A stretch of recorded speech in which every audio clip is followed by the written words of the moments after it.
I'd get thrown in jail if you ever played Super Smash Bros. Brawl soundtrack on around me. Holy balls, it's so intense that when it starts playing, I just start swinging. Hey, what's up, man? This soundtrack's a bop. Uh-oh. That was fun, but cartoon violence and crude humor got me thinking, I'm gonna pay bail. Also, Brawl's underrated. Super Smash Bros. Brawl. You know how the saying goes, third time's the charm? Well, it's not true here. For lots of people, Brawl's the black sheep of the entire Smash Bros. Franchise. The game that makes you think, just why? The thing about Brawl is that it's not for everyone. They basically took everything people liked about Melee's gameplay, slowed it 40%, made it floaty, and added God. But although I believe Brawl holds some of the most flaws of any Smash game, I also think it holds some of the most strength. So if you're a sucker for terribly paced retrospective / reasons why Brawl's underrated, well then you're in luck, because I'm a sucker for speaking words that have to do with exactly that. Yeah. Brawl had immense expectations before it was even announced. Ever since Melee was released, fans were already predicting what fighters would be added to the already iconic series. How do I know this? Well, I was right there with them. And after a whopping 5 years since Melee released, Smash showed up at E3 2006. I always loved watching the E3 trailer, where the characters go from their Melee models to Brawl. Next-gen Kirby's unrecognizable! But why it's so cool is just one of the many things that stands Brawl away from all the other Smash games. Its scarily realistic art style.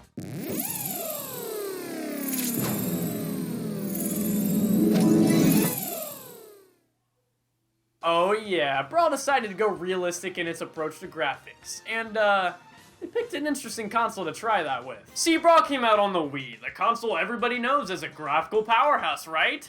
No, it shows. Although the graphics have their own charm, it sometimes strays a bit too far into that realism factor, like what creature is this? Just going from Ultimate's flashy colors and expressive effects to Brawl's depression, my goodness. If Ultimate's an acid trip, then Brawl's a 9-to-5 job. Slow and monotonous, with a touch of a dude putting you in a chokehold. Now I understand what they were going for with the gritty realism, but it looks like Mario's gonna kill my family. But what comes with hyper-realistic denim comes a T rating. That's right, with Brawl this one's rated T for teens, and oh my gosh, it's handing me a cigarette! Although Melee was also rated T, the fact that Brawl doubled down on the, slight red spots on Master Hand's hand, it was basically saying, we're here and we're here to stay.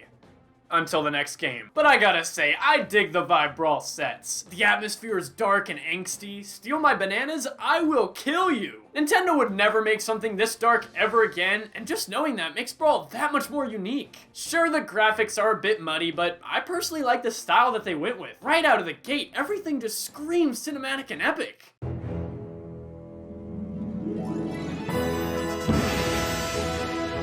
The music. Dude, the music. By far the best theme out of any Smash game, and it's not even close. The deep brass and choir just make everything that much more intense. It immediately sets the tone that makes you think, I gotta dropkick this little yellow rat, and I gotta do it now. Each and every character brings their own franchise's music, so if you're versing Ridley, you better believe the track you're gonna hear is Versus Ridley. And the rest of the original music here is just as good. The Battlefield theme has to be my absolute favorite. It always plays at the best of times. The way it swells with Melee's theme coming in as a counter melody halfway through, oh my god, it is amazing. And on top of the fantastic music, Brawl introduced revolutionary new innovations. The new Final Smash was heavily used in the marketing and gives each character an entirely unique, overpowered move to do insane damage. Well, mostly unique. Stage Builder, although small in this form, was perfect to just goof off in, and Brawl even added online mode, which is interesting. But Brawl's not all sunshine and rainbows. Did you know some people dislike this game? Most people's complaints with Brawl have to do with the gameplay, and I will admit, Brawl does pack some major gameplay issues, most notably the gameplay. Now listen, I don't think it's nearly as bad as some people say it is. I still think it's fun to hit Nintendo characters off stages, only it takes a bit longer than usual.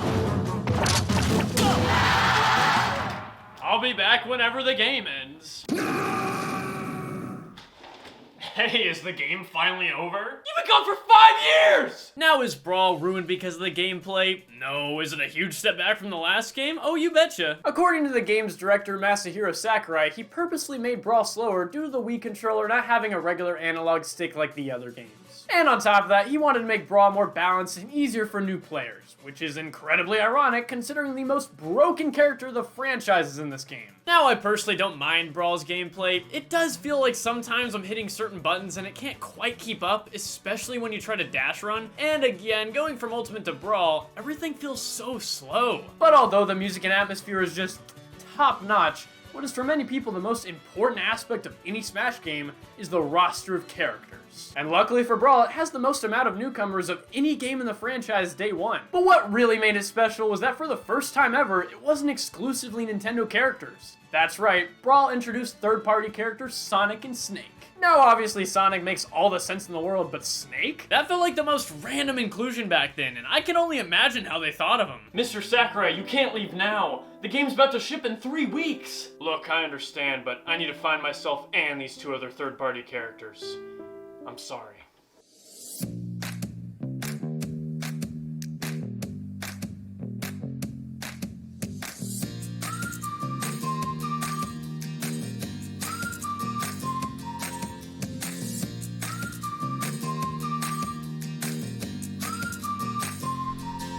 Oh my god, it's a snake!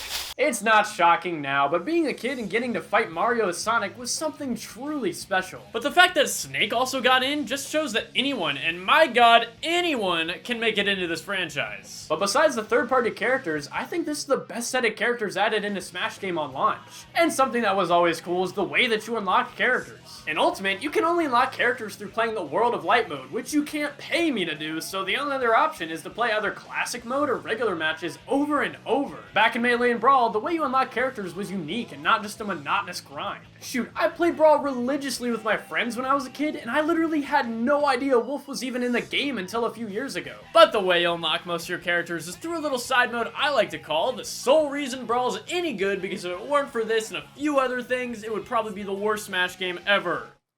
The title's a work in progress. The Subspace Emissary, the saving grace for Brawl. What more is there to say? A lot. This thing's awesome. Smash 64 had a gauntlet style mode that was pretty bare bones, Melee had an evolved version of that with a few original levels, and Brawl's a Nintendo orgy. Headed into solo, the first thing you might ask yourself is, what language is this? And don't worry, you're not alone. Shoot, I filed taxes now and I still don't know what Emissary means.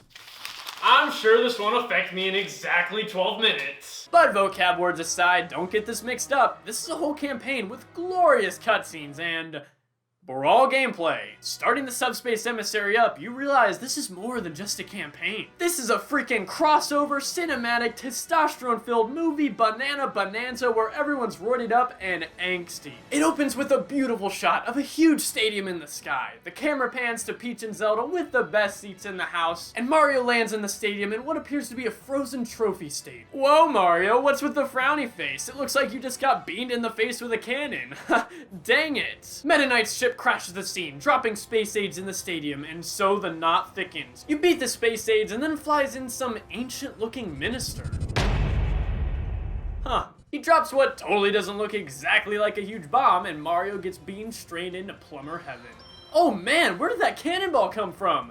A plant, apparently. And it's time to get rid of the weeds. Both princesses are trapped, and you can either hit one of the cages to do damage to that certain cage, or hit PD to do damage to both. Why does this matter? Well, whichever cage you break first has an effect on the rest of the story and changes some of the cutscenes. Yes, this was the coolest thing to me as a kid. We demo the plant, and with the salad no more, Wario shows up. He's got a mysterious weapon, and he looks hangry. And as he looks for his target, I always loved this blink and you'll miss it detail of Petey's dead smoking corpse just chilling in the background. The attention to detail in this game is equally impressive as it is hilarious. But Wario shoots and turns Peach into a limited quantity amiibo. No, Wario works in the scalpers! And as the bomb detonates, Kirby and Zelda haul Star out of there. And boom, the first level's done. Holy exposition! On retrospect, that's one of the best openings to a game ever. We get, count 'em, 4 different franchises introduced, immediately establishing that everyone's in this world, and boy are they mingling. In this brief opening, it's already raised so many questions, like what are these super annoying chain-hitting enemies? What are the bombs for? Why am I levitating from the sheer awesomeness of this campaign? And that has to be my favorite part of Brawl's story. The structure. You'd think they'd play it pretty safe and have characters from the same franchises stick together, but that couldn't be further from the truth. Although it starts out that way, pretty quickly circumstances change and characters are paired with others only a fanfiction writer could think of.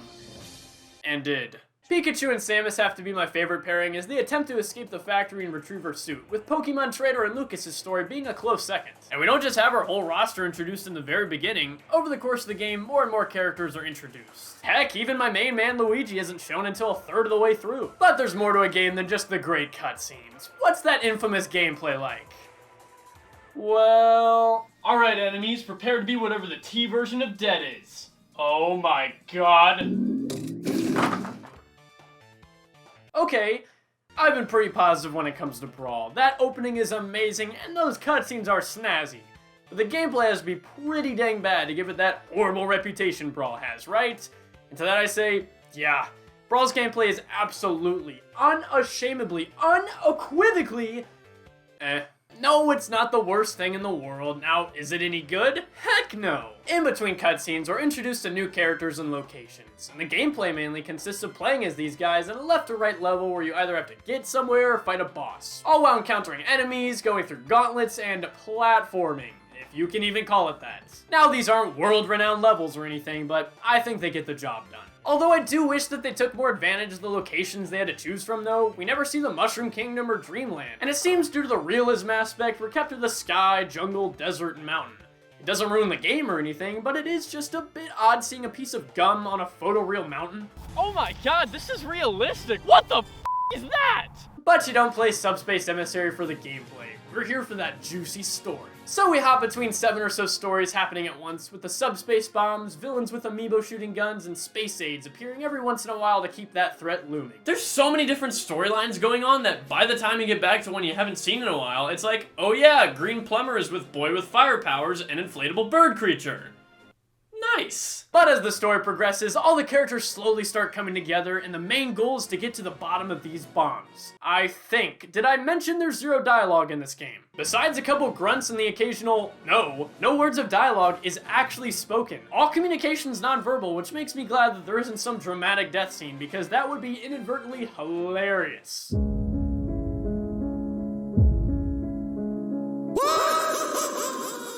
But that just goes to show how great the storytelling is here. We get actual understandable character arcs without a single word being said. Lucas becomes more confident and brave, saving him in Pokemon Trainer. Fox and Falco choose to help others, and I learned how to deal with carpal tunnel syndrome from these controls. But by far, the Ancient Minister has to be my favorite of the few character arcs we have in Brawl. When he commands his robots to detonate the bombs, you can see he's truly reluctant about it. They're his friends, and it's almost like he's being forced to do this. And after an assault on the Subspace bomb factory, he puts his metal plate down and calls off the robots. But unlucky for him, Ganondorf paid the extra $14.99, got an anti-free will button installed, and as the bombs are activated, they shoot the Ancient Minister.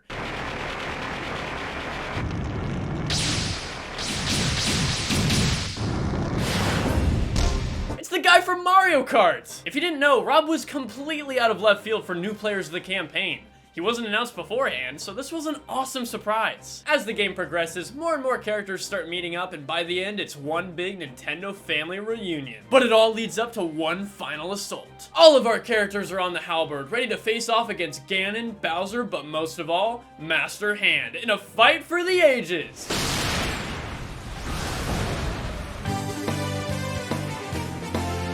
But wait, it was just a diversion. Brawl's main theme victoriously plays as our heroes dodge each and every laser fired at them, while Kirby takes out the gun. This sequence is awesome. But as we're finally shown Master Hand in all his handiness, it turns out things aren't exactly as it seemed. Our favorite Smash Bros. Villain is actually being controlled. Very subtle. I'll touch on this dude in a bit, but it seems like we got a bit of a workplace conflict to resolve. The hierarchy of villains here is bonkers. At the bottom we have Wario, who seemingly works for Bowser, who works for Ganon, who works for Master Hand, who now secretly works for Taboo, who works for... It's all pretty confusing and I'm not a big fan of it. Master Hand secretly being the twist villain introduced halfway through was the perfect villain for the story, and adding yet another villain to this now 5-villain layer sandwich is just a bit too hard to swallow. But nonetheless, our big bad Master Hand, which we've known for 3 games now, decides he's had enough, and decides to give Taboo a knuckle sandwich, and dies. Yep, that's it, a Master Hand. A bit anticlimactic, but I kinda dig it. It's not like he had any unresolved character arcs or anything. Man was just a hand. A hand with a plan. But our heroes get inside the subspace and the final battle begins, right? Nah, there's still 2 hours left. They die too. Now here's when some of the negatives come in with the campaign. Everything was perfectly paced up until here. The campaign so far has been around 4 to 5 hours, and I'm assuming Nintendo wasn't too thrilled by that runtime. And so spawned the Great Maze. Hey, did you enjoy playing Brawl? Play it again! Yeah, in this section you go back through every single level you ever played to fight the dark versions of our characters, and it is boring. Now, I'm not too fond of this level. It took up about 1/4 of my playtime, and that's after I already knew where to go. And if it's your first time playing, it'll take you even longer. And it just sucks, because this game expertly built up 4 hours of storylines just for it to be flushed down the subspace toilet. Now, does this level ruin the game? Not really. It's just a bit of a misstep in what was one of the greatest Nintendo stories I've ever played. But after defeating all the characters and playing every boss fight over again, you finally have all our heroes together, and uh-oh, Taboo's just gonna trophy everybody again. But wait, do y'all smell a horribly inconsistent franchise?